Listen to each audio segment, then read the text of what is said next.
Hi everyone, my name's Sandra and today I'm going to be taking you through a tutorial on handstand. Now before I do that, I just want to say handstand is an advanced posture that you won't typically find in a lot of yoga classes. It does require a lot of strength in shoulders and core to find your balance upside down. Before I get started, I'm just going to show you what handstand looks like.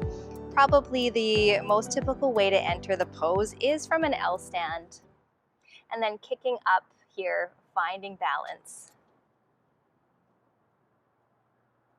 before making your way back down the same way.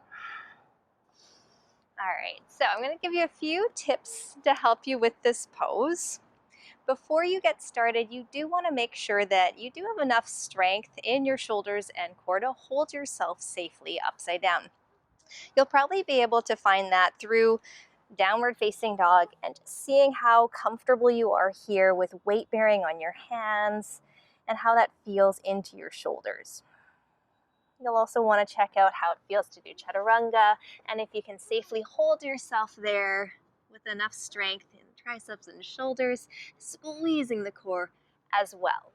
And if those two things feel pretty comfortable to you, then you can begin to take your practice upside down. Now, before we do that, it's really important to see what your body is doing with the line, because typically what happens is once we begin to extend our hands upside down and look up, you might notice right away that there's a dumping into the low back, sticking out of the ribs, and that's known as banana back. When that happens in a handstand, you'll really begin to dump the weight into the shoulders, and then you won't be able to find your balance there. So instead, we want to find what's called the hollow body. So as you bring your arms up and you look up, instead of letting the ribs stick out, you want to really knit them in while the tailbone is rooting down and the core is engaged. So that's going to look like this. And then another thing that you want to think about is to lift your shoulders up towards your ears. This is a little bit counterintuitive because in yoga, oftentimes when we say to lift arms overhead, we say to relax the shoulders down. But in handstand, we actually want to do the opposite. We want to shrug our shoulders up towards the ears to help create a really strong line.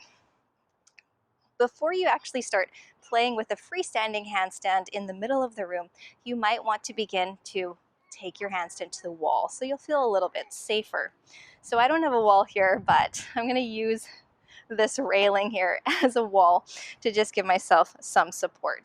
So beginning to set up here, place your hands at about that same 90-degree angle as your L stand. So that's where your hands are going to go, where your foot is at about 90 degrees away from the wall. So then I'm going to step a little bit closer. One foot's going to stay on the wall. Hands are right underneath shoulders, 10 fingers nice and spread.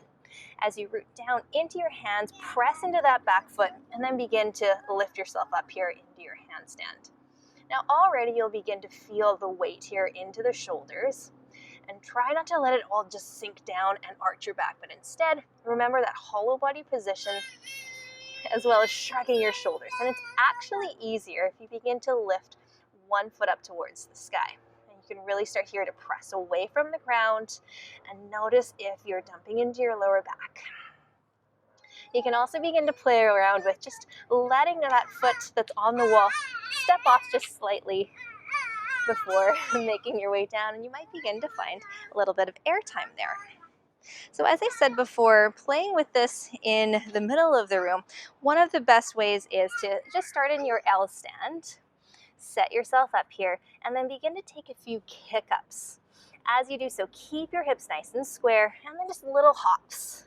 Look down right between your hands, take a few hops, and then see if you can find your balance. It might take a long time and practice to get yourself there, but it's a lot of fun, and it can begin to bring more creativity and strength into your practice.